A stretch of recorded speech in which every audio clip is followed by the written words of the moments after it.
So our penultimate panel is Japan Now and Tomorrow with, I guess he's my cousin because David calls him uncle. But my cousin Kozo Koide from Diam, the largest asset manager in Japan, the chief economist there, and Manus Cranny from Bloomberg TV, and this will be moderated by Steve Saxauer so that I have a chance to sit in the audience. All right, Steve. So thank you. So we're excited to talk about Japan for the next hour. The way we're going to do this is Manus, who has just a fantastic perspective from talking to investors, policymakers, and doing so over the past 20 years. So we'll start. He will just give a perspective of what people are seeing, what they're asking, and then Kozo, who has been in the asset management business, chief economist at Diam, is an expert at understanding not only the reforms but how they're working the economy. So he'll actually go through Abenomics. And I know everybody knows Japan fairly well, but we thought what we'd start with, and I'm going to do it 2 or 3 quick slides. So just a quick refresher. It is the second biggest capital market, depending on how you count. It's basically the 3rd biggest economy in the world. And if you go back to kind of the crisis period, it's had real GDP growth at 2%, and it's actually had positive market returns. Hasn't been the case recently, but that's a perspective. And then what Kozo will focus on, and kind of the core of Abenomics focuses on, these are pictures that capture Japan's big challenge. So in a real economy, you get two things that create value: how many people are working and how productive they are, and that's it. Real GDP is those 2 numbers. So the bottom graph is employment in Japan. So you can see challenge number 1 is employment is not growing. In fact, it's been shrinking. Manus is going to introduce a cousin term to Abenomics that Kozo will go through some policy changes that are important. And then the top graph is GDP per person. Looks like it's sloping up, but it's just the scale. It basically has been running around 1%, but let me give you the history. In the post-war period, basically 56 to 72, just a stunning 8.5% per year of growth and output per person. In the period from basically 1972 to 1989, it still grew per person 2.7+%. So it's just fantastic. And just for reference, the US, from like 1890 to recently grew 2% in its output per person. So the Japanese experience in that period, in that 72, it's not quite on this graph, to 90 period, and then it's this last period after the shock, which is, I think, one of the eye-opening messages to the West is after the shock, productivity growth has dropped to 1%. So I worked with Kozo and Manus, and we put together some questions around Abenomics. And the reason we did that is you always hear arrow 1, arrow 2, arrow 3, and this just gives you a second to anchor on that. I'm not going to read them to you, but I'm going to pause for 45 seconds. And as we go through the presentations today and the Q&A, Manus and Kozo work to try and address these questions in pretty much this organization. So I'll just pause for a minute, and then I'm going to turn it over to Manus. Thank you very much for that, Steve. Let's just give this a go. Where are we? So my name is Manus Cranny, and I've just managed to crash. No? No. Jill's just catching up to you. Sorry, Jill. I'm part of Bloomberg Television, and really my perspective, you're a tough audience to sit in front. You're eminently qualified central bankers and economists, and I'm just a lowly journalist. So what I do is I ask a lot of people a lot of questions, and I try and find out how excited they are about the world and their view. A promise that had 3 measures involved in it: monetary force, fiscal stimulus, structural reform. That's what we were promised by Abenomics. Abenomics is based on a 16th century warlord tradition. It's a story. 1 arrow is ineffective. You need to fire all 3. This is what Motonori Mori tried to teach his sons. And so it's that question that I keep asking to people when they come into Bloomberg, asset managers, politicians, investors. Do you believe that all three arrows are in the air and have the capacity to land on the target? And what's coming back to me, and this is anecdotal, but it is from interviews that I've done, executives are hoarding cash, piles of cash, despite the depreciation in yen. There is a pending sales tax hike, that's going to come, that's a challenge. And of course, they're fighting none less the Federal Reserve, Mr. Plosser, in case you hadn't realized. That's one sentiment that comes through. But promises beget movement in markets. And my role as a markets editor is perhaps slightly more humble in that I look at the Nikkei, I look at the yen, I look at euro yen, I look at where will investors, where will people who watch Bloomberg, listen to Bloomberg, get a sight on where they should go in markets. And I caught up with Kathy Matsui from Goldman Sachs and also had a conversation with Willie Pesek. He's one of our columnists in Japan. And the view is that this rally, this was last year, as you can remember, but some memories will stretch. And here's where the Nikkei was some time ago. So we have a long way to travel. Domestic investors barely own $170 billion of Japanese equities. That is less than 50%. Less than 50% that was owned through 2001 to 2006 during the Kozomi rally. And domestic investors have yet to really fully participate. My conversation with Matsui over at Goldman's, I went in there for a day. Domestic investors will get involved. You've got the NISA accounts coming along. You've got corporates. You've got share buybacks. And you have momentum which will carry through. But that's if you're optimistic and if you're a true believer that all three elements of Abenomics will come to bear. Now, what you see here is the risk of Abenomics not coming to bear. And again, this comes through a lot more. People who come into our studios in London keep talking about the lack of structural reform or the effectiveness of structural reform. And Koze will possibly attack this from a much more precise way. I can only tell you what comes through from the people that I talk to. But this is from the IMF, and this is what their view is in terms of if the third arrow doesn't strike, if the structural reform is not affected, that you are looking potentially at GDP growth being restrained by approximately 2%. So that's a pretty big risk at play out there. There are greater minds in this room that will do the data crunch. What I do is prevaricate between the word hitting estimates, meeting estimates, beating estimates, and missing estimates. That is my life at Bloomberg. We don't do anything else apart from estimates. It's not what the market expects. So look, these are just three outliers out there. To a certain extent, consumer prices will raft through. Once we get the sales tax through, it could change the complexion. The data that I looked at this morning before I came in here, anybody that thinks that it's really working, and I am not a qualified economist, but growth has missed the first estimate. We're looking at lending under pressure. We're looking at business investment being revised down. We're looking at consumer spending being revised down. Now, this is with a fairly lumpy move on dollar yen. So the data could have cracks in it. You know, I had a conversation with, he's actually a fairly accurate foreign exchange forecaster, sterling young Canadian chap. And he said to me, Manus, lazy reflation is built, now these are not my words. Lazy reflation leads to lazy policies and short-term gains. And I said, Stephen, it was Stephen Gallo over at BMO.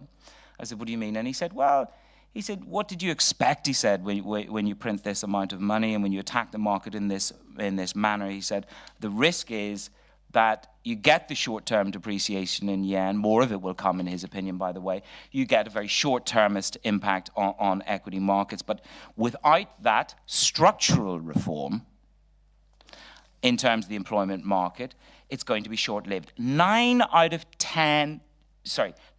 school leavers apply for every private sector job right now. That is down from 10 5 years ago. So we know there's look, I don't need to tell you as an audience that there is a small labor market problem squeeze in Japan. But when you begin to look at the youth pool labor pool declining, when you begin to look at the labor force declining, you begin to understand that it's a matter of detail. And actually, that should say defeating deflation rather than inflation. I've just noticed, so we'll skip past a matter of detail. But we'll leave it there. Excuse my detail, as it were, in the lack of spelling. But what are the tax incentives? How will you revitalize the economy, defeat deflation, and keep the most indebted country from not turning into Greece? Now, that's Willie Pesek in Japan who stated that. So those are the issues. You need to convince households to spend to get over this tax hike, empower females. And I love this line from Willie. Stop cuddling up.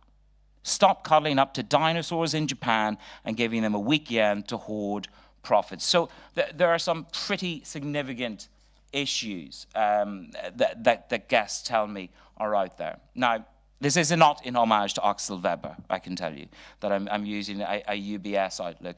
It just so happens that I caught up with Jeffrey Yu, who's a pretty smart guy when it comes to the end. So you've had a big move. Where do we go from here? Further, lower, more to come. We'll get to how we get there in a moment. But you are looking at don't miss the next leg lower. So 110 seems fairly much locked in, but these are the Bloomberg estimates. And they've shifted. I did a presentation in Sofia in the autumn time, and I went back and somebody was helping me readjust these numbers. I went, my gosh, the consensus estimates really have moved in a short period of time. The view from not just UBS, but from many of the foreign exchange managers, analysts that I speak to said, don't miss the next leg lower. It is a high conviction call. We will move much more aggressively in terms of where the yen goes. Now, I'm not going to dwell too much on this 2% target because I presume that Kozo will do this in a lot more detail. Wages have risen, you know, the Bloomberg story. I was just looking at what we wrote recently. You know, Japan's wages rise for the first time in 22 months. Well, that's a bit like saying that we don't have a deflation problem here in Europe. You know, we should be incredibly upbeat about this move in wages. Yes, it is a tight market, but it is going to have structural reform to really get there. Now, this is a lady that I caught up with. Her name is Kathy Matsui.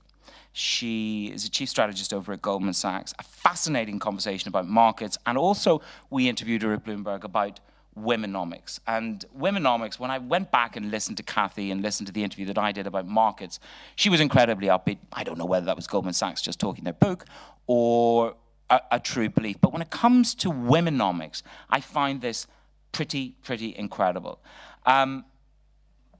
Equalizing the roles is a better solution to shrinking the labor force versus loosening immigration laws or raising the birth rate. Some of those are pretty hard to do. In 1999, 56.7% of the working population in Japan were female. By 2012, that went up to 60.7. Kozo's writing furiously. I hope my statistics are not wrong. That number went up to 60.7%. And in the USA, it stands at 69%. So it gives you some sense of the journey that needs to be traveled. But the challenge is that by 2035, 1/3 of the Japanese population will be over 65. That is up from 23% today. The challenge on the working population is incredible. So structural change needs to be perhaps brought along a little bit more substantially. Kathy's assumption is this, that implementing womenomics could add 8 million to the workforce and drive GDP higher by approximately 14%. However, to get those results, you need to get to somewhere around 80%. Now, I can't actually quote Willie Pesek in the last article that he wrote about culturally what's happening in Japan, because I didn't think it was very polite. But he wrote it, and I suggest that you go to Bloomberg.com and have a read at it, because it shocked me. It's a huge cultural shift and challenge to be undertaken by Japan, and not lightly. Asia ranks as 105 out of 136 of the 2013 Global Gender Gap. And the last issue is this, and interestingly, this is only beginning to really take much more substantial play in terms of the conversations that we're having at Bloomberg. China relations reaching perhaps the lowest point of all time. What is going to happen next? There is the Yasukuni visit, the tempers that rise over Abe. going along, making his last visitation on December the 26th to the Yasukuni Shrine in Tokyo. You know, it's a big issue for the Chinese, not least add that on top of the East China Sea. And one really begins to understand the shift in politics that are at play here. And, you know, what we saw today as well is this movement in the yuan again.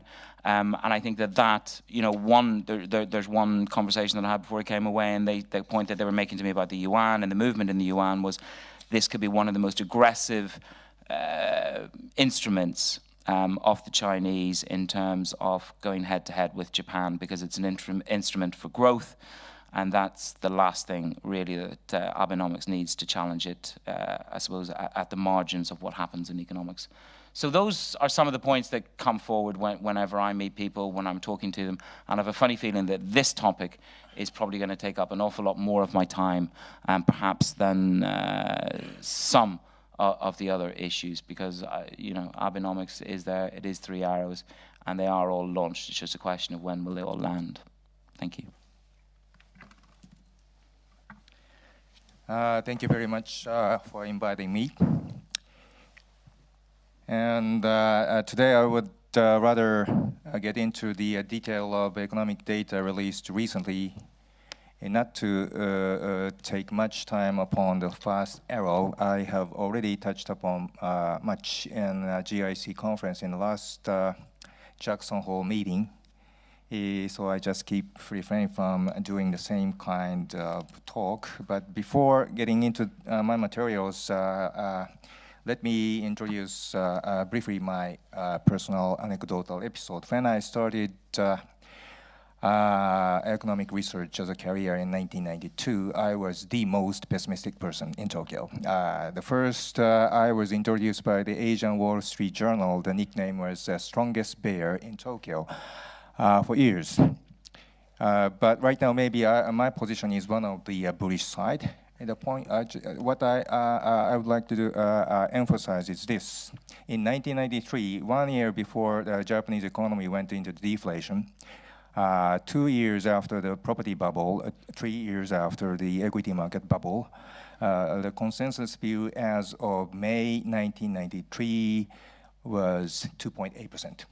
And 2.1% is exactly equal to the simulated outcome by the Nikkei Research Institution, one of the most prestigious macro research house.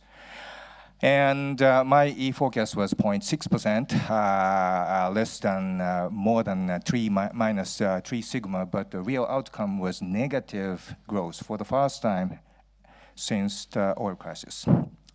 Now, the Nikkei Research Institution's outcome as of fiscal 2014 after BAT hike, without no supplemental budget, only 0.2%. And if you take 5.4 supplemental budget into account, that will elevate it to the modest 0.7%. Again, the Tokyo Economist consensus view is almost equal to the suggested number of the Nikkei macro model. But why the macro model of Nikkei was seriously made a serious mistake at the burst of the bubble, because that model itself was based upon the data set of the inflation period. There is no rational mechanism to understand the balance sheet adjustment mechanism. Maybe the current situation is the other side of the coin. The Nikkei's model is heavily just factualized, say, distorted by the bunch of data sets since the middle of the 1990s and the deflation age. So therefore, when we are talking about the probability of exit from the deflation, it is not fair to rely on a conventional macro model. So therefore, I am not so sure whether the Japanese economy will jump into the next inflationary equilibrium. But to me, it is highly plausible that the Japanese economy already is getting out of the deflation. That deflation was harnessed by the high-end, large account surplus, and low interest rate, and the deflation. That already just shaked much. So therefore, there is a lot of numerous candidate for new equilibrium, multiple new equilibrium. There is some jump. It is very hard for the economists to tell when and how much Of course, just the Manus told that the inflation together with higher potential growth thanks with the woman mix, that's one possible positive outcome. But on the other hand, hollowing out continues. The zero potential growth, yen just plummeted to 180 yen against the dollar. Just the inflation is there.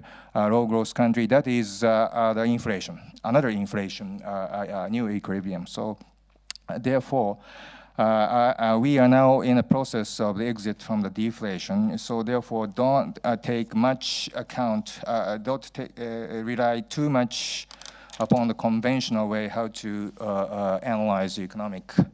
I am 54 years old, and I was a bank lending officer in the middle of the financial crisis. I once wear the women's clothes to entertain my clients in Tokyo, but I have some real touch of the crazy years. But these days, the majority of the economists working in Tokyo did never taste the inflation. That's my point. Maybe the guts feeling matters. And I was once called the most pessimistic guy 2 decades ago, but I'm pretty much confident to be a positive side for the time being.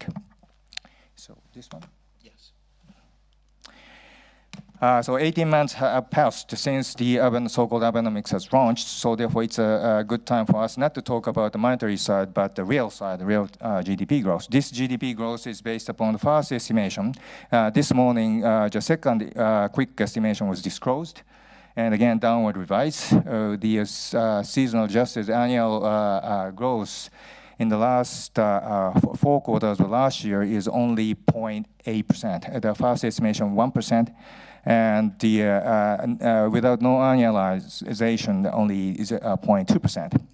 Capital expenditure turned to be positive, but downward revised from plus 1.8% to only 0.8%.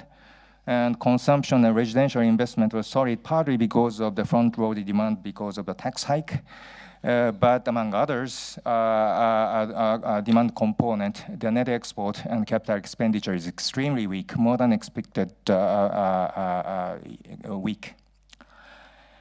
And I just done some numerical why the real export is so weak. And suppose the export volume of Japan, sensitivity of the Japanese export volume is of course, correlated with the overseas demand level and the weighted average real exchange rate. And suppose the sensitivity of the Japanese real export vis-a-vis the external demand and vis-a-vis the weighted average real rate of the yen stay at the same structure before the year 2007. If the structure was preserved up before the Lehman shock. The Japanese export volume should have larger, about 40%. So therefore, the elasticity of the Japanese real export vis-a-vis the external demand and the marginal change of the exchange rate is extremely weak this time. One possible explanation is maybe the exporters' behavior change. I should keep refraining from using the word of the dumping, but not bargaining. But this chart shows this time around, Japanese exporters have not cut their export price in local currency. The brown color is the change of the effective exchange rate of the yen, the right-hand scale. The scale is inverted. And the blue line is the export price index, left axis. So gap between the two, when the brown line is higher than the blue line, that was nothing but the Japanese export is cutting the dollar price tag in the United States to promote the market share in the United States. But this time, up until quite recently, there's almost no differences between the change of the weighted average exchange rate and exporting price. That is, Japanese exporter did never cut the export price after the Abenomics. So therefore, if the exporters cut their cost much more aggressively, possibly the export volume should have been larger a bit. But still, the 40% gap between the structure up until the 2007 and the current situation is too large, and something is going on. Maybe the core issue is the hollowing out too fast foreign direct investment after the Lehman shock. And capital expenditure, why so weak? The green line is the expected return on investment. Here I gauge the expected return on investment by the gap between the average return on asset and weighted average cost of capital, where I input the 4% as a risk premium of the equity holders. Now the gap between the two move up to the historical high, almost historical high during the Koizumi reform era. At that time, the Japanese capital expenditure continued to grow with double-digit growth number. But this time, year-over-year change is continued to negative. It's very, very strange. Expected marginal return on investment maybe is highest as the historical high during the Koizumi reform age, but the Japanese industry continued to slash the budget for the capital expenditure. This discrepancy cannot sustain, I think. I have some contact with the business people. Almost everyone told me that it is the age of the globalization, and they just already made a huge amount of foreign direct investment, particularly in the ASEAN countries and China. So therefore, it is easier for them to expand the supply capacity in Asia offshore to match with additional demand in the growing Asian market. And also the share of the overseas production is still lower than the average number of the US multinationals or German multinationals. So therefore, there's room for us to just globalized. But to me, it does not make sense just to shift away from Japan without no highly value-added capital expenditure inside Japan. It's okay to shift away from Japan to Asian countries, but on the other hand, we should build something to keep the high level of the quality of the value added inside Japan. That is the sustainable manner of the corporate strategy. The right side chart shows the as a kind of value added of the Japanese export. We have the two sets of the export price. One is the quality adjusted one. Quality adjusted one is pink line gauged by the Ministry of Finance. And the red one is the not quality adjusted one, the Bank of Japan. So therefore, when the high yen was moving on, the not quality adjusted one, the basket type, the Raspirus type index gauged by the BOJ, that was red line. It tends to go down. But on the other hand, the Ministry of Finance data, not quality adjusted one, moving up. So that suggests gap between the two suggests that the Japanese exporters just revise their commodity mix from Tokyo port to the outside to change the mix to much more highly value-added one. But after the tsunami, these two lines, the pink line and a red line, is moved just concertedly. There's no marginal change in so-called value-added index. I just call it the value-added index of export to gauge between the two price set. So therefore, my sense is too sharp appreciation of the yen after the Lehman shock. A lot of companies just began to hollow out from Japan to build a new facility in China and other Asian countries, and this is going on. And on the other hand, the competitiveness of Asian countries is catching up, including their own subsidiary. So therefore, the gap between the quality of the Japanese domestic production and the overseas production pretty much narrowed. So right now, the Japanese exporters, it's a hard time to just innovate something for the higher value-added export. So third arrow will matter. I understand that it is not so popular. I was invited by the UBS London November. I was one of the person for the bullish camp, but maybe 90% of the investors did not expect anything from the third arrow.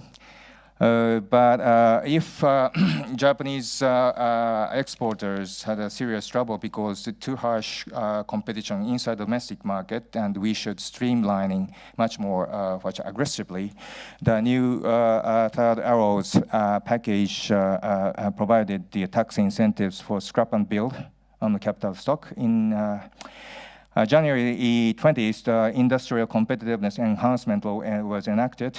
To me, it was a little bit stronger measures taken in year 2002 by the Prime Minister Koizumi, much more aggressive one. And right after this, what shall I say, the enactment of the new law, the Mitsubishi and Hitachi Heavy Industries moved decided to set up the joint venture in the thermal heating industries. And I would hope other Japanese major exporters will follow to spin off to set up the larger, stronger entity just across the industrial group.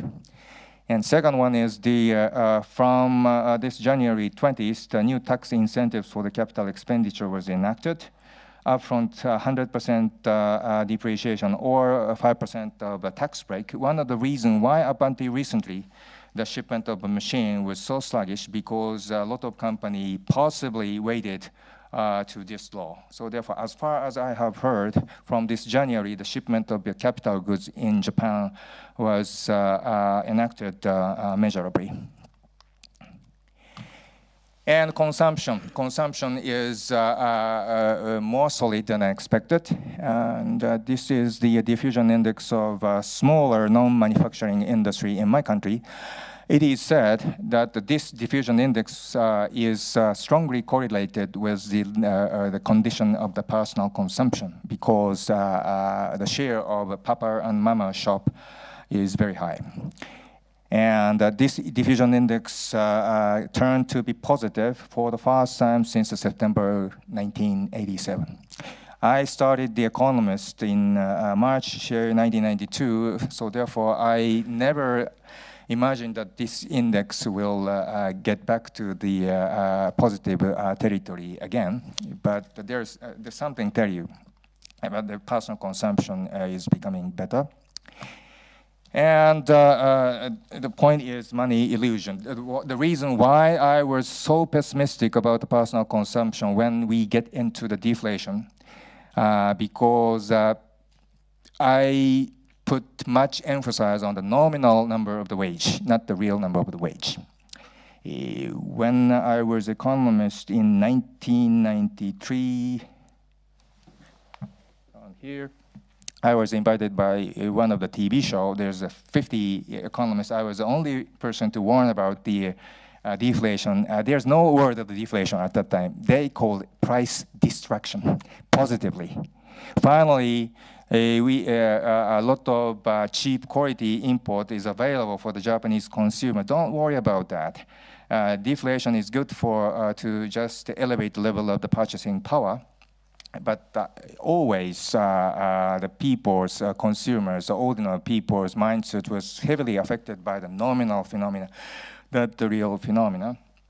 So at the first stage of the deflation or after the burst of the bubble, the nominal growth of the wage just decelerate fast. But on the other hand, the real growth of the wage is not too bad. But the propensity to consume just continued to go down. This is what the Irving Fisher argued in 1928. That's my feeling. That right now, there is some positive growth of the income, although the inflation number is higher than the wage growth. So therefore, the real wage growth is negative, but the propensity to consume is going up. So the other way around. So I can feel the people's mindset to just elevate the level of the consumption a bit, reacted to the sustainable, moderate, but the sustainable wage growth since the last summertime bonus. And is the wage hike sustainable or not? Labor supply diffusion index comes down to below 0, and the third time since 1980s. Now the negative gap, excess, what shall I say, shortage of the labor force in my country is largest since the year 2006. So there is a lot of company who have troubled to hire more people.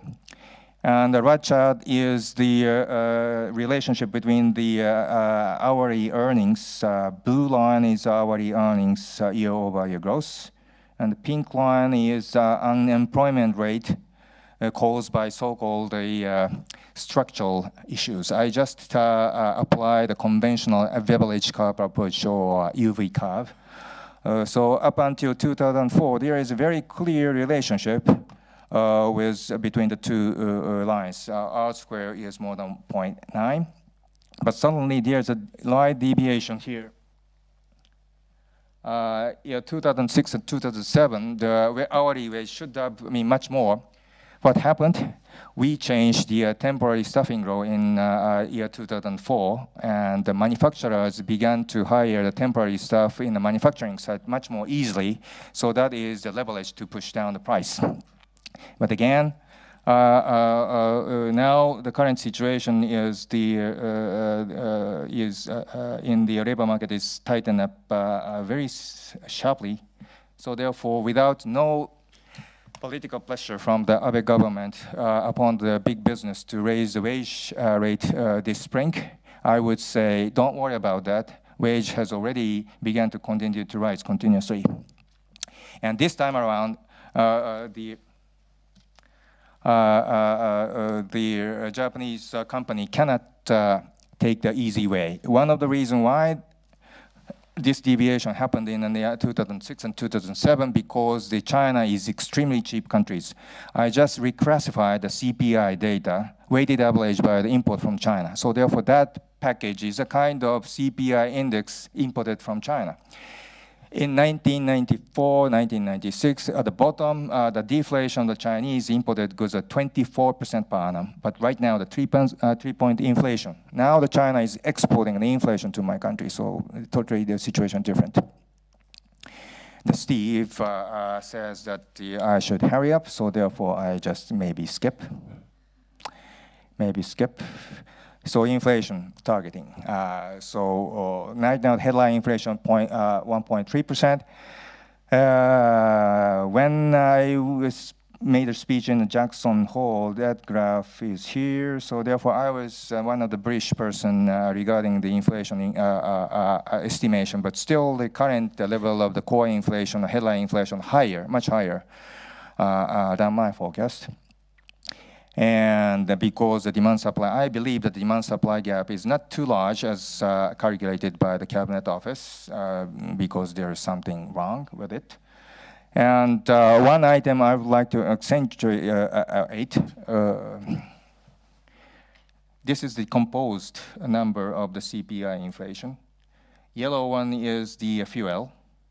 And this is the transportation including the gasoline. So the gasoline and the electricity is the major cause to push up the inflation. So therefore, this is the very simple import inflation of the energy, high energy price with cheaper yen. But the point is here, the thick blue part is the culture and the recreation, including the home electronics. Now PC is inflated by the 12% per annum. Refrigerator, TV set, washing machine, all the conventional home appliances could begin to inflate it. So this is one of the reasons to push up the Japanese inflation right now. So therefore, it's a little bit hard to attain the 2% inflation at the end of the fiscal year 2014, but I think it's not a too big issue.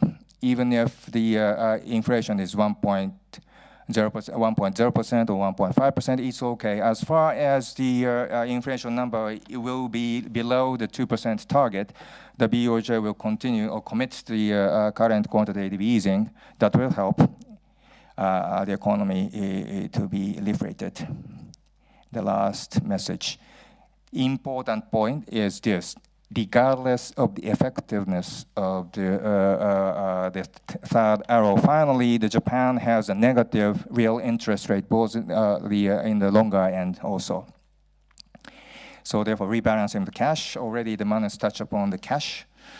Left chart is the cash and deposit divided by the sales ratio in Japanese corporations. And if the turnover ratio, this ratio is come down to the level as of year 2007, 37 trillion yen cash was just brought from the corporate balance sheet. That was equivalent 54% of total capital expenditure. So therefore, that kind of portfolio rebalancing effect we will see.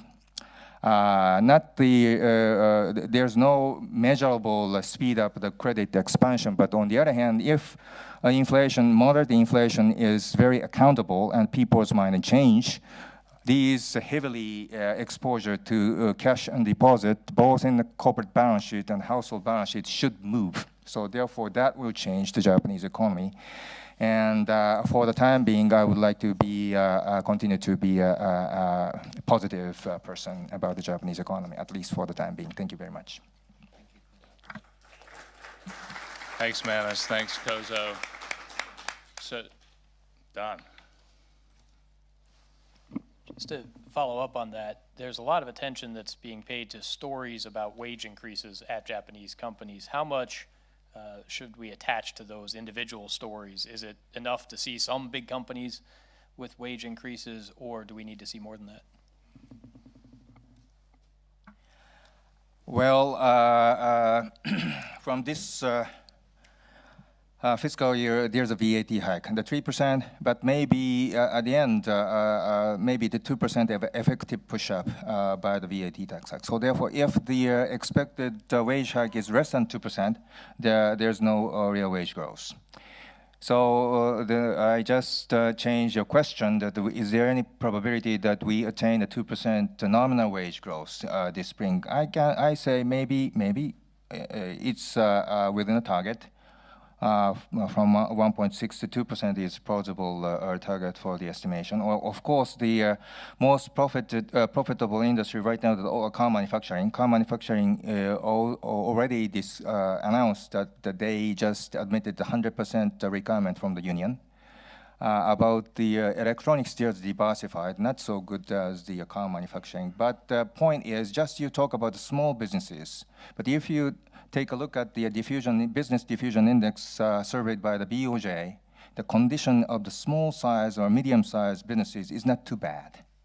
For example, or the middle size of the manufacturing is marginal, what shall I say, elevation of the business sentiment is much higher because they did not hollow out from Japan. So they has a merit of the cheaper yen. So therefore, not necessarily just concluded that small businesses is very weak and the unfairly treated. Not that's the case. So please. Yes, I would like to ask you a little bit. There's been a lot of talking about, not maybe lately, but before, about, let's say, the needs of social changes and things like that in order to bring the economy forward structurally as well, like the institutional changes and so on. Could you briefly mention if something has been happening in this direction or what still should be done very badly or urgently? Thank you. If you allow me to introduce my very personal feeling, let me put it this way. Tomorrow is the 3rd year anniversary day of tsunami. And still the more than 50,000 people is living in a refugee village. And we lost 2% of the capital stock washed away, and 20,000 persons get drowned.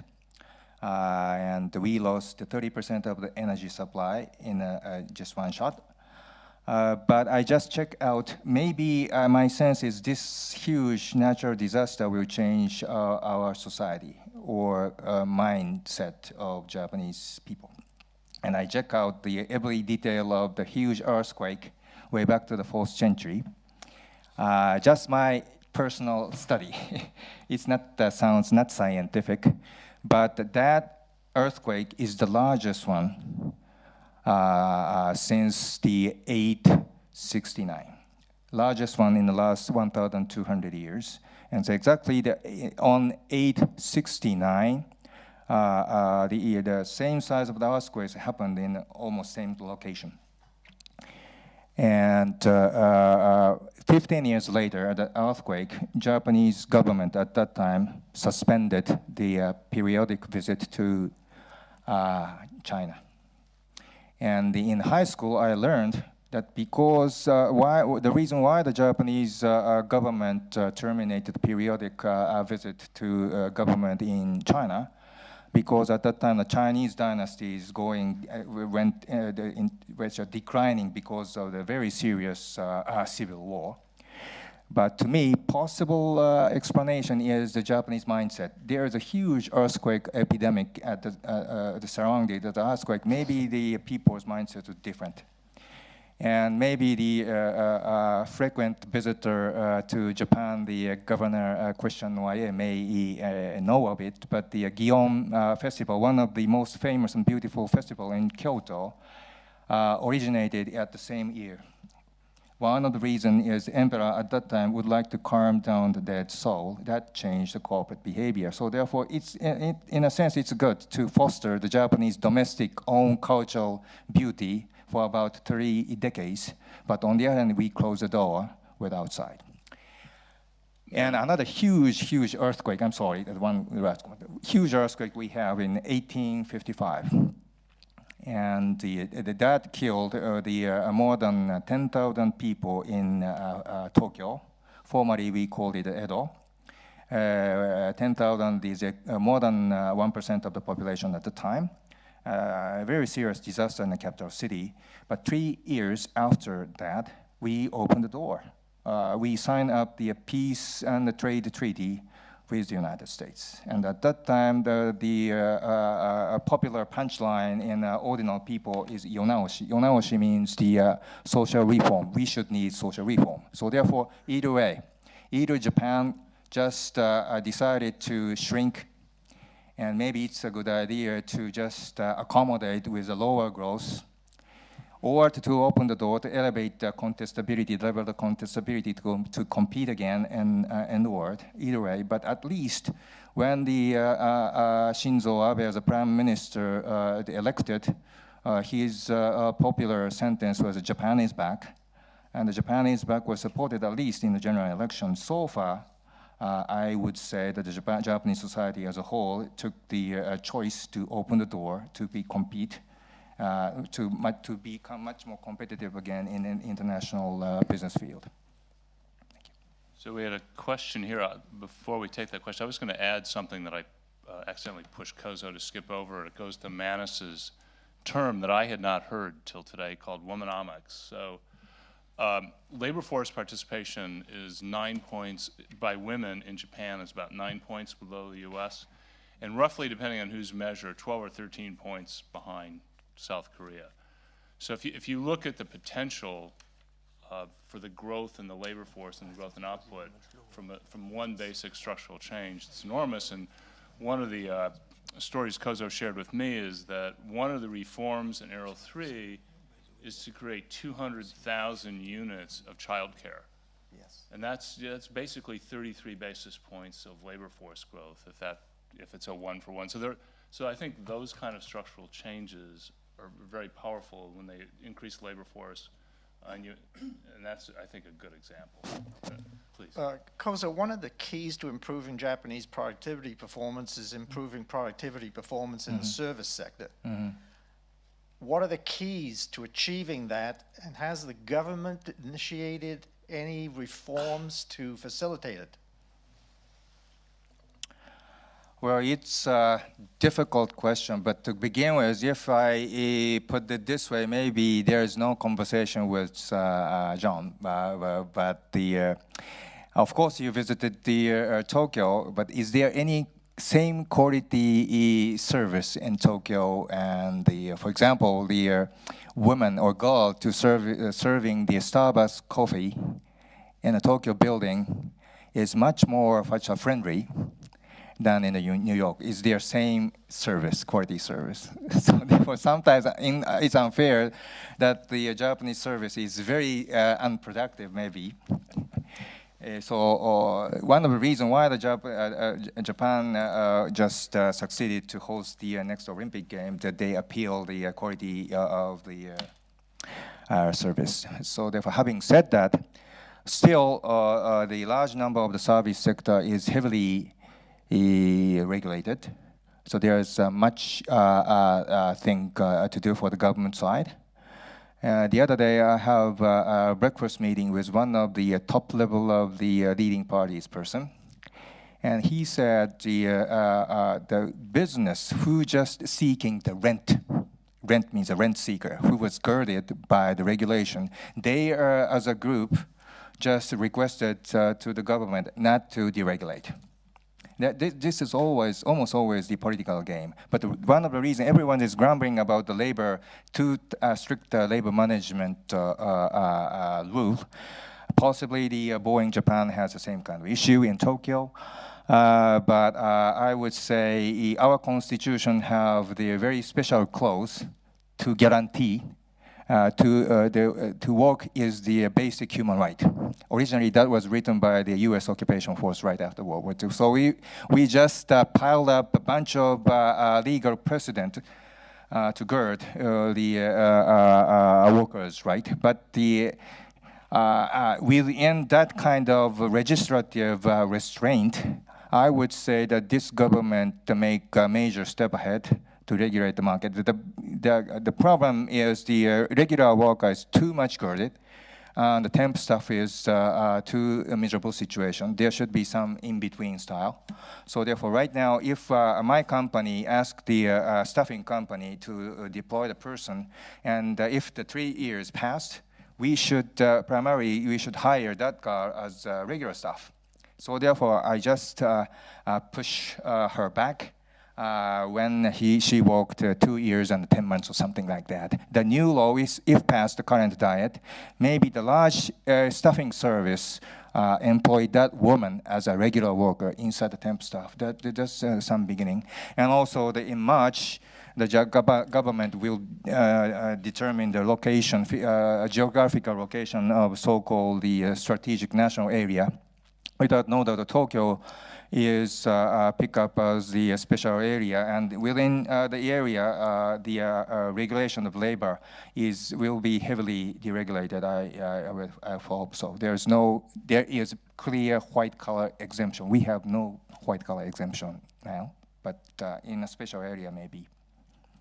And one just brief Umanomics, Abenomics.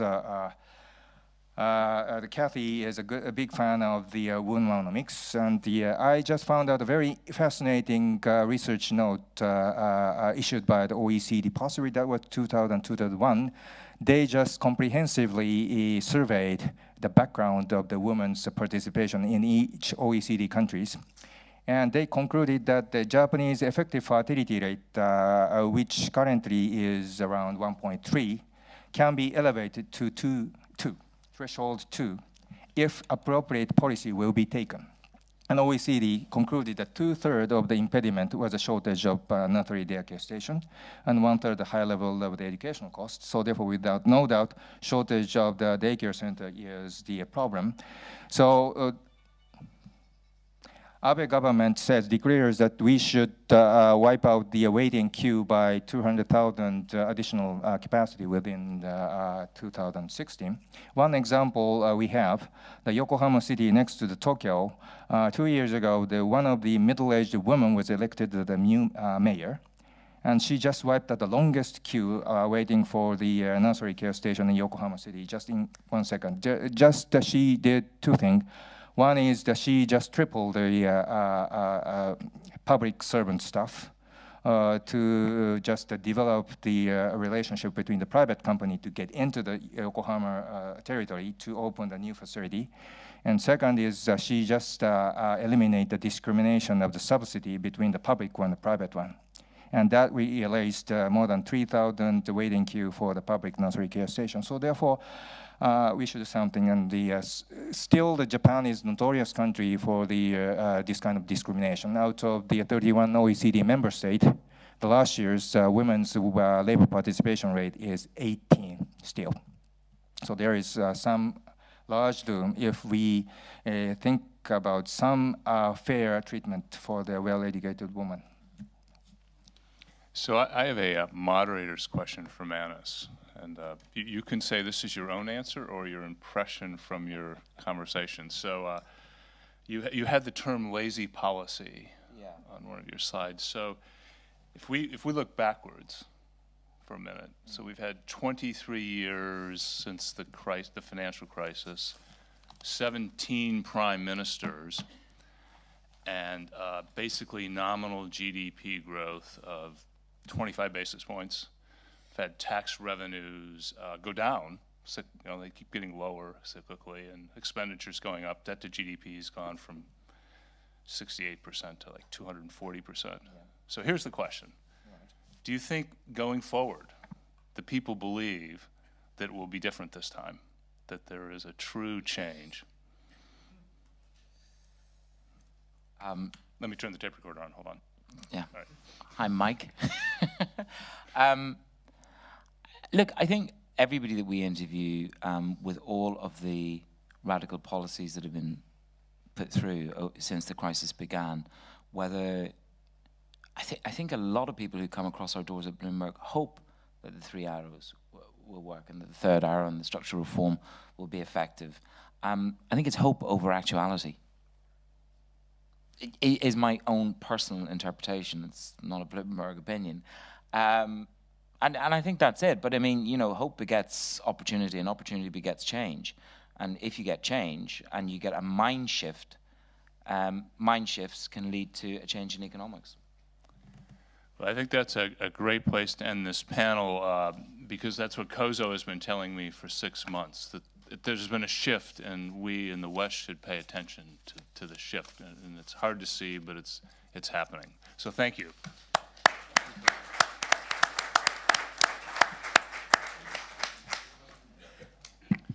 So we're going to switch to the Ukraine and Michael, and I will.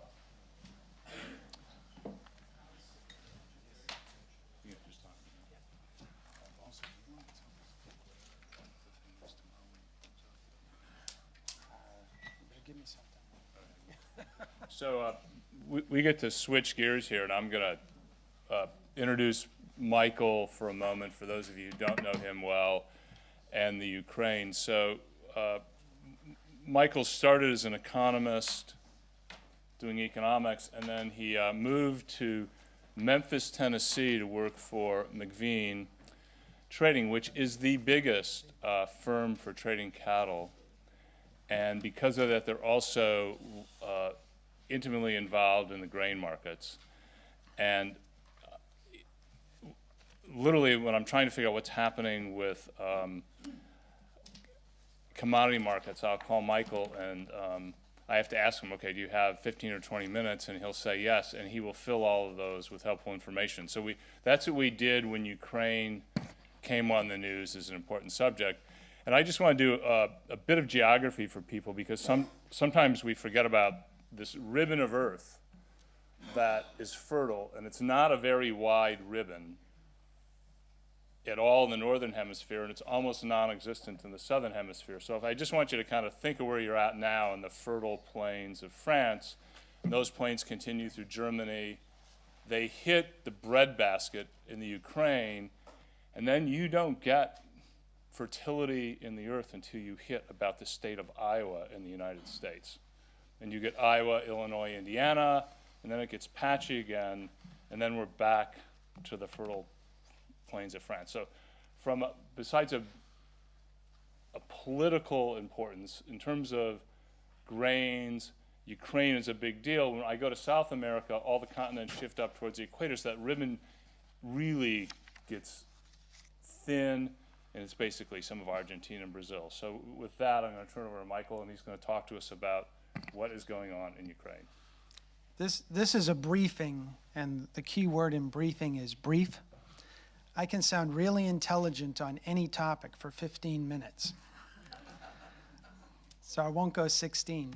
I am an emerging markets economist by derivation. I started as an architect. I was a housing economist. I lived many lives.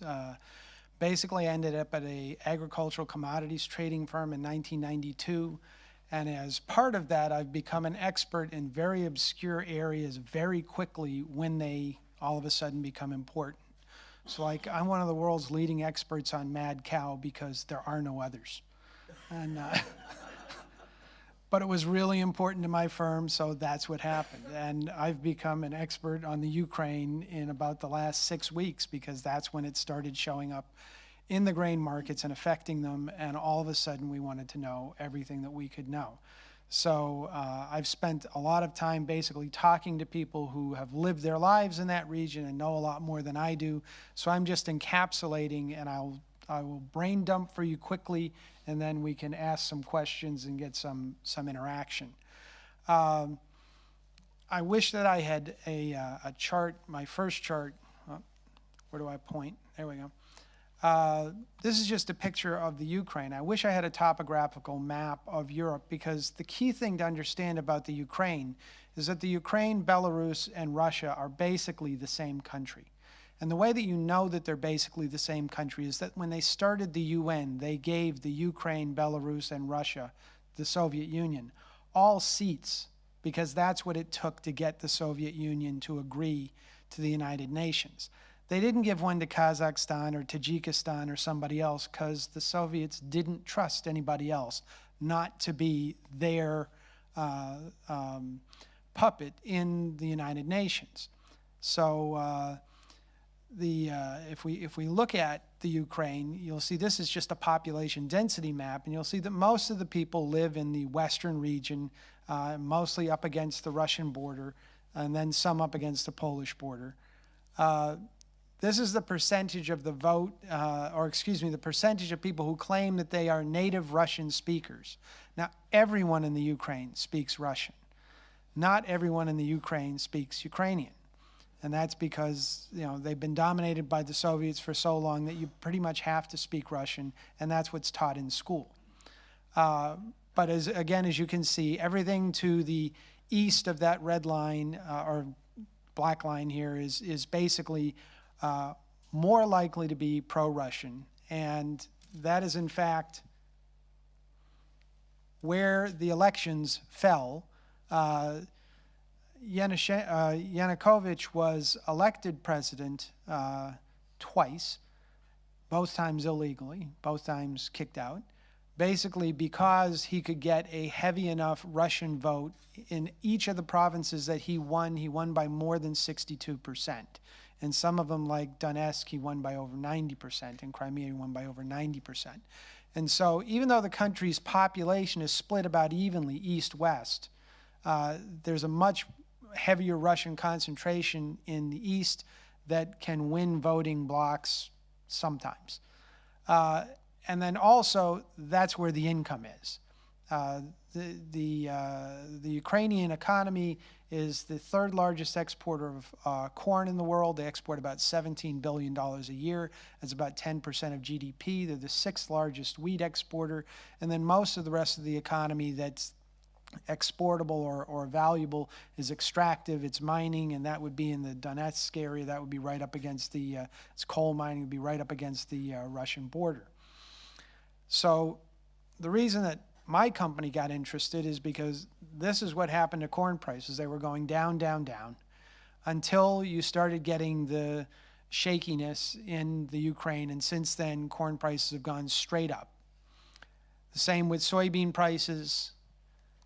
And then more recently, you can see that the ruble's been going down as long as there's been instability in the Ukraine.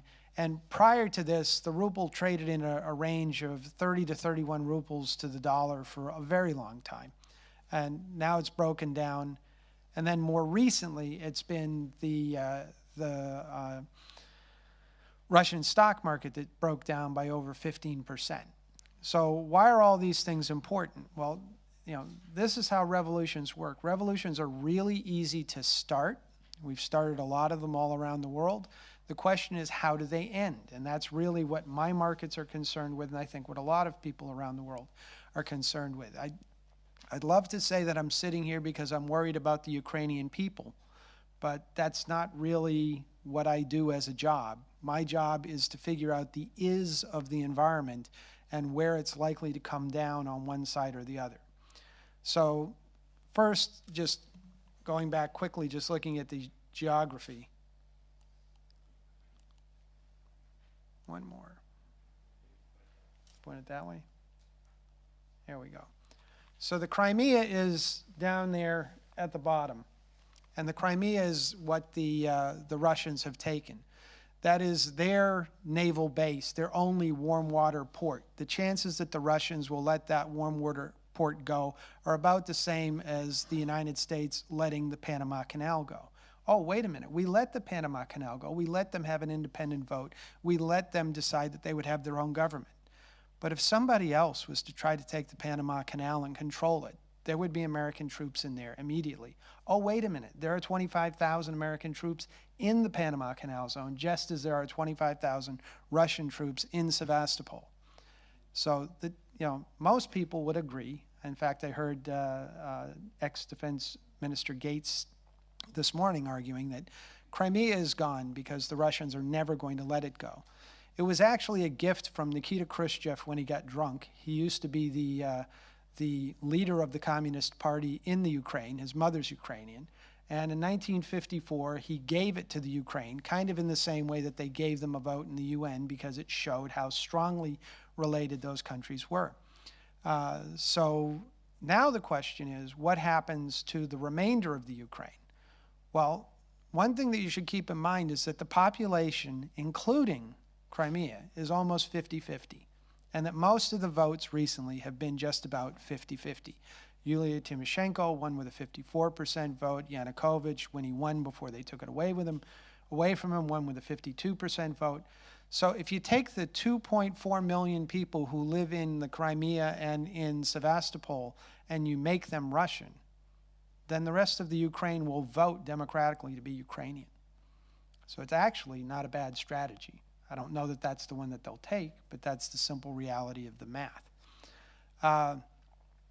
Will the Russians, who are trying to become the Soviets, let them go? Well, this is the point, is that Putin views the fall of the Soviet Union as the worst thing that ever happened. And he's trying to rebuild the Soviet Union, trying to do it through economic means, through military means, through whatever means possible. And part of that is, as I said, having a topographical map of Europe. You can walk from Paris to Moscow without ever going up a hill. There was a Frenchman who tried that, and he made it all the way to Moscow, and he made it all the way back, but he lost most of his army on the way. And that's the problem, is that the defense of Moscow is basically depth and winter. It takes a long time to get there, marching from almost anywhere. Even the Poles, it's a long way to Moscow. And the winter comes early, so you basically just burn all the crops in front of you and fall back behind the Ural Mountains and let the winter kill whoever came because there's no food, and then you move back out again. And the Russians have been doing that for thousands of years. So, they would like to have as broad a buffer in front of them that's under their control as possible, to be able to put advance armies as far out as possible. So now that you've got things like, Poland talking about NATO, things like, Moldova and Georgia are being courted now by the West as possible entrees into breaking up future rebuilding of the Soviet Union. These are things that the Russians simply can't stand. And so part of what I do as a job is I look at things from the American point of view, and that's pretty easy. The American point of view is that the Ukrainians are right, that they should get their control, and that would be bad for Russia, and therefore it's good for the United States. You'll notice Europe did not enter into that discussion at all. Now, how much is the United States willing to pay to have that happen? $1 billion. the EU has suggested initially that they would spend 35 billion. Now they're extending a package of 15 billion. How much money is that? The Russians said that they would spend 15 billion. At this point, the Ukrainians owe the Russians $4 billion for gas. And that's why they have, the Russians are using the gas lever to increase pressure. It's good pressure. It's worked in the past. Unfortunately, it's March, which means that it won't be quite as effective as it will be in 6 months. So the most likely pattern, and this is one of these is things I do, is the most likely pattern right now is that the path of least resistance is not to fight militarily, but to simply try to steal the election in May. And then failing that, try to use economic pressure in the winter, and then failing that, try to influence, perhaps militarily, perhaps by trying to force separation by allowing Donetsk or some other areas to vote to become Russian and arguing on democratic grounds that that's fairer. We don't know which of these strategies will work. What we do know is that when you look at the experience of revolutions, it's easy to start a revolution. It's hard to finish one. To start a revolution, you just need a lot of angry people. And there were a lot of angry people in Kiev, and they were of a wide array politically, and they joined together and they threw out a corrupt government. That happened in Egypt. They're trying to do that in Syria. It happens in a number of places recently around the world. The question is not, can you start the revolution? The question is, do you have a Lech Walesa or a Nelson Mandela or a leader of that stature, a Mahatma Gandhi, who will step in and be the person that is the leader going forward, or at least the touchstone going forward? So the question is, who wins in a revolution? Well, take the Egyptian revolution recently, and you can see that after the revolution, the most organized group, and therefore the one that won control, was the Islamic Brotherhood. And that wasn't a good end result for almost everybody in Egypt, and so they had another mini-revolution, and they threw out the Islamic Brotherhood, and now they're back to the military, which is where they started. So one of the key questions that my firm's looking at, that I think a lot of people who are interested from an economic perspective, is who's going to run the Ukraine after the elections? In the United States right now, if you ask that question, the overwhelming response is Yulia Tymoshenko, who was the prime minister before. If you ask that question in the Ukraine, they'll tell you you're crazy. I mean, just like Yushchenko was the prime minister and president and now can't get 5% of the vote, there's not a lot of love in country for Yulia because she was basically a gas industry specialist. She became very wealthy in the gas industry, and her major moves as a prime minister were to secure gas agreements with the Soviet Union, with the Russians. And there's some feeling that she is a bought or influenced creature. And so the question then is, well, if it's not her and it's not going to be the Fatherland Party, then who's it going to be? And the answer is we don't know, because the opposition is split into many fractions. And the simple reality is the most organized group in the Ukraine today, or in Ukraine today, it's no longer the Ukraine, is the Russians. And so we'll see what happens in May. I think those elections are going to be, critical in sense of they're going to be bought elections. Don't kid yourself about that. So the only question is, how much will the Russian influence be able to drive the response? Will they win by enough that even though it's corrupt, you don't challenge it? Will it lead to another instability and revolution if the vote doesn't go the way that the people in Kiev want? Now, just looking at that chart, keep in mind, because we do this in the United States a lot. I went to school at the University of Wisconsin in Madison. Madison is the capital of Wisconsin. It is not the money center of Wisconsin, nor is Albany, New York, nor is Tallahassee, Florida, the money center for those states. You often put the capital far away from the money, specifically so that the money can't influence the vote. And to a certain extent, that's true in the Ukraine, is that where the power is, the political power, is not where the money is. And so we're going to have a battle to see which of those win. I wish I could tell you I knew the answer. I think the main thing I know is that you've passed the severe part of the crisis, the part where it shows up in the prices. And now you're in the kind of Sitzkrieg part where we're going to go through a long period of negotiations, positioning, trying to figure out what you have to do to take control. This is, again, not unusual in revolutions and overthrows. And it's usually not the first group that wins. So I wish I could tell you I had answers. I mostly have information. And I'd mostly like to share, take questions and get comments from the audience on what they feel is going on. Do we have any experts in the audience?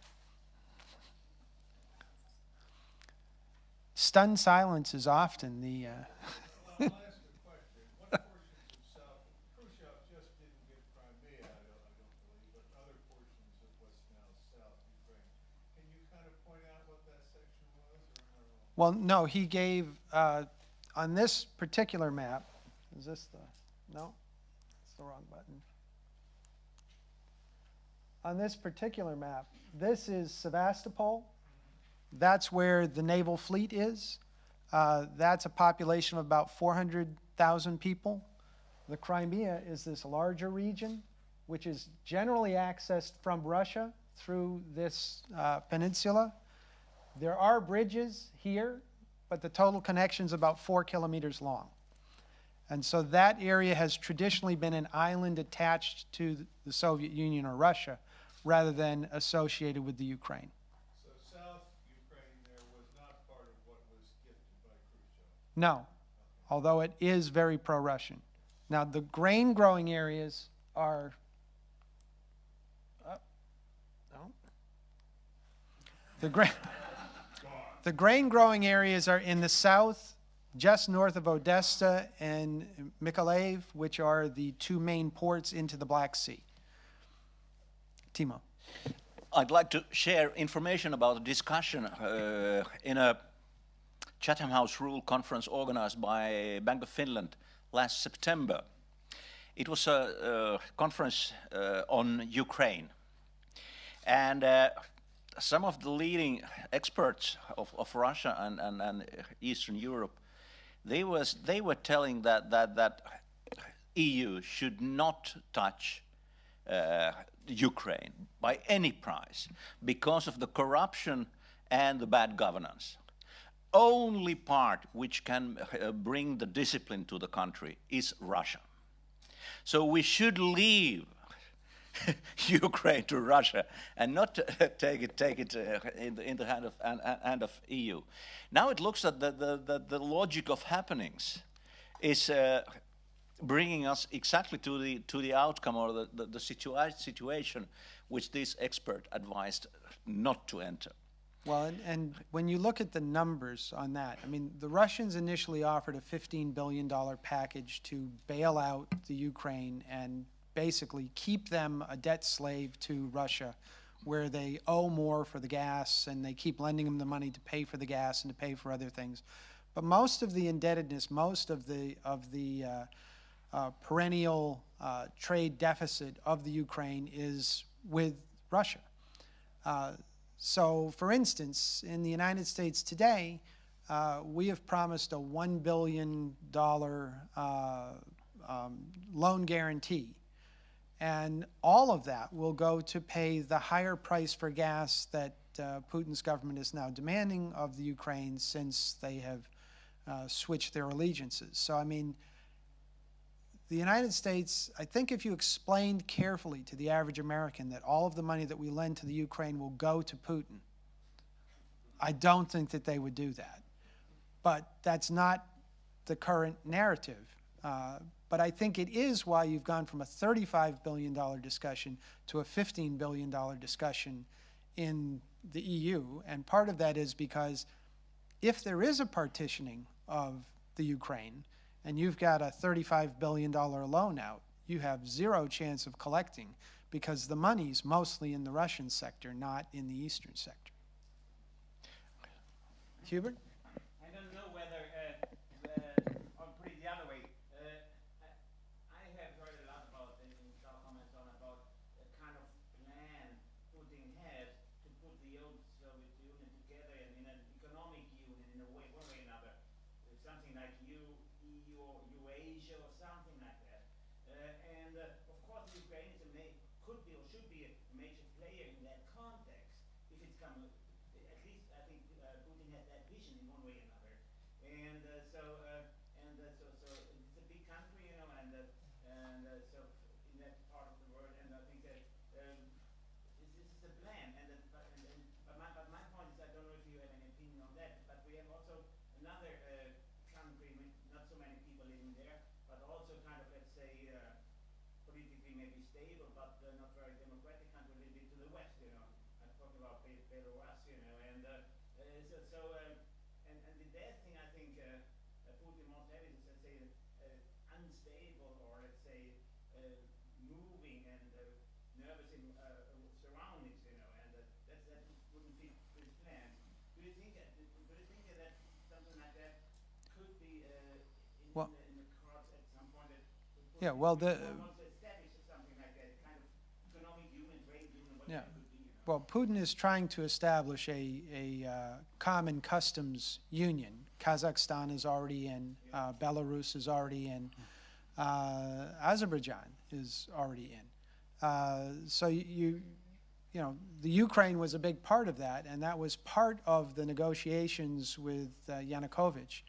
The people had wanted a Western alliance, and he had basically voted for a pro-Russian alliance, specifically because there was a much stronger trade affiliation in that direction. Clearly, the customs union is the first step in trying to rebuild the Soviet Union. The biggest problem with that is that, you know, most of the trade between those countries is with the was with Russia, primarily because trade routes, you know, pipelines through the Ukraine for gas, trains through Kazakhstan for delivery of materials it's a wide open plain until you get to the Siberian mountains. And that entire area is flat. It's like northern Canada, and you can run trains across it very easily. So, I mean, there's a huge comparative advantage for the Russian transportation system to be the deliverer of trade.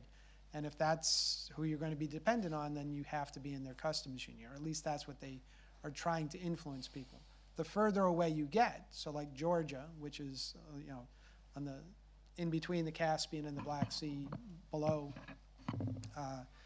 further away, you're not so influenced. And so there we've seen political power, military power used as opposed to political. Yep, excellent presentation with a lot of points raised. I've just got two to add. The first is that the old Soviet Union, although it wasn't a market economy, it nevertheless gave specialization to different areas.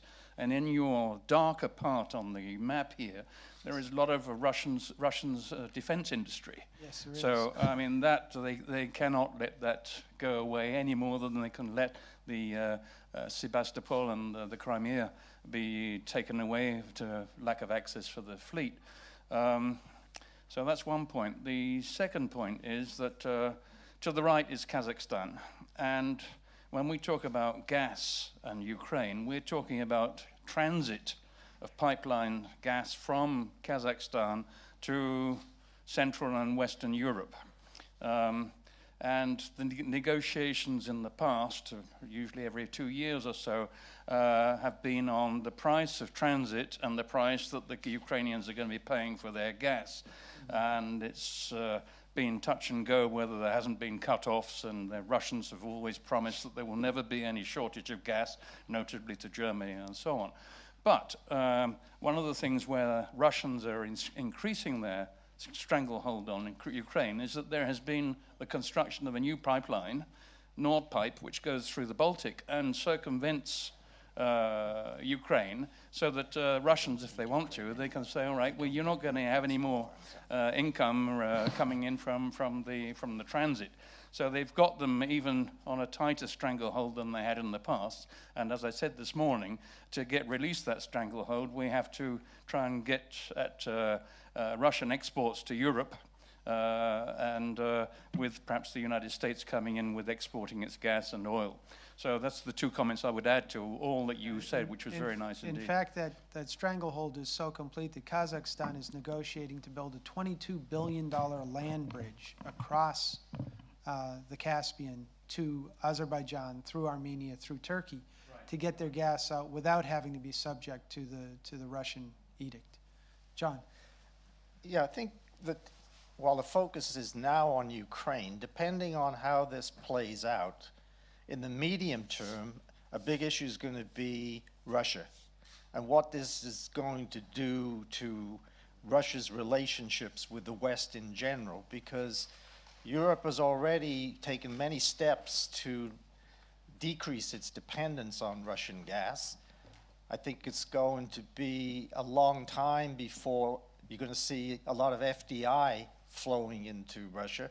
But I suppose between the short and the medium term, depending on how the US and the Europeans decide to deal with this, if they take steps to impact the Russian financial system, impact the Russian banks, and the Russians retaliate, you could have a situation where it would be a hiccup in the global economic recovery at a minimum.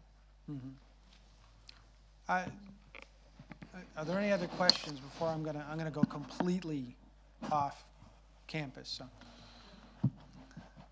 No question, but a comment.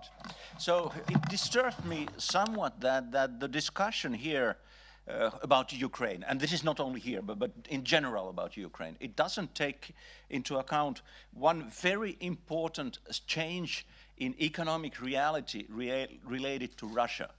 In the past half year or a bit longer period, more and more experts outside the Russia and inside the Russia have started to realize that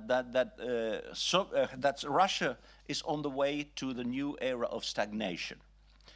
If you think about economic growth between 1% and 2%, it would mean that the catching up process of average citizens on the level of 50% in relation to Euro citizens, that catching up process is about to stop.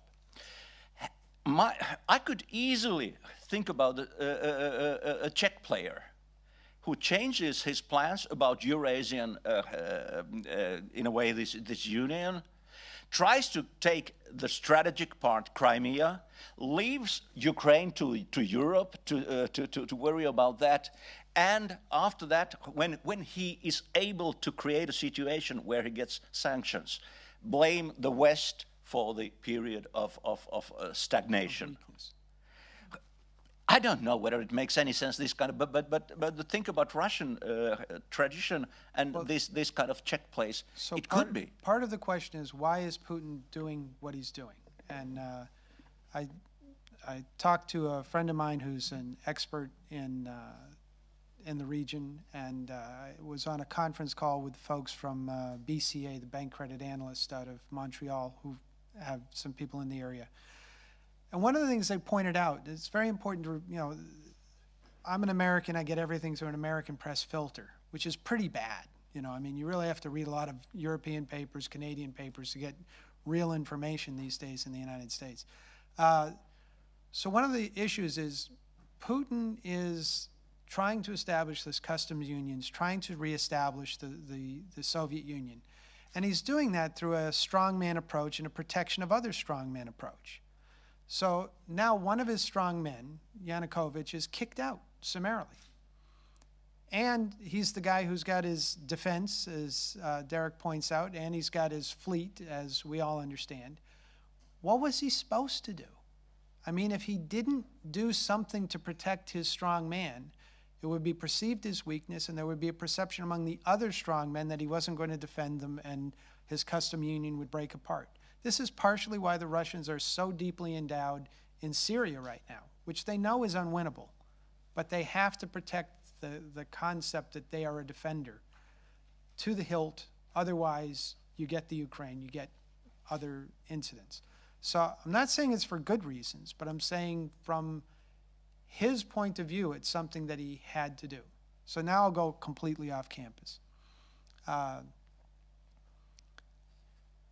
I am a student of history, and I definitely agree with Santayana that those that don't remember history are doomed to repeat it. And one of the things that I'm playing with right now, and this was particularly because I heard a speech by Jean-Claude Trichet at the NABE conference in Washington, D.C., where he noted that the Lehman crisis was the greatest financial crisis since World War I, and that if something hadn't been done to solve it, it would have been the greatest since World War II, and if something hadn't been done to resolve it, it would have been the greatest since World War I. And I think it went over the heads of a lot of Americans that in Europe, World War I is considered in many places worse than World War II because the destruction was more local. It wasn't fought far away. It was fought very close. And the point to me of that is that prior to World War I, there were two superpowers, the UK and Germany. And you basically had to pick a side, one or the other, in order to have trade relationships. And that world built and built and built until it collided in World War I, and we had a terrible cataclysm. The byproduct of that between World War I and World War II was a rise in nationalism, where countries basically reacted to the last crisis and abandoned the idea of coalitions and abandoned the idea of unified policies and went their own way. And one of the consequences of that was that the biggest bully on the block, which turned out to be Mussolini and Hitler, got their way because everybody else was in an attitude of appeasement that, yes, that's nice that it's bad over there, but I'm more worried about what's going on in my backyard. The result of World War II is that we went back to the pre-World War I environment where you now had Russia and the United States, and you picked whose trade bloc you went into. So I'm curious if post-Lehman, and that's partly what this conversation today has been about, is increasing nationalism, protectionism in a monetary environment. If that's not where we are in terms of appeasement, in terms of, yes, I know you've got a problem over there and I'll send you $1 billion, but I'm not going to commit troops. You know, this lead from behind philosophy of Obama. I'm not predicting World War III, but I am suggesting that that's more the economic environment that you're in, and that it will stay like that until the next crisis, which I don't know what it is. I hope it's financial instead of war. But I think a lot of these things won't change and won't be resolved until after the next downturn. So we have a thank you for Michael. So I just wanted to share an email we got from David, who's home and resting well, and he wanted us to extend his thanks because he's gotten a lot of emails, and he says he really appreciates it, and he wanted to say thank you. And he also asked us, Michael and I, to profusely thank the Banque de France for this unbelievably fantastic hospitality and hosting us here today and welcoming the GIC back. Thank you.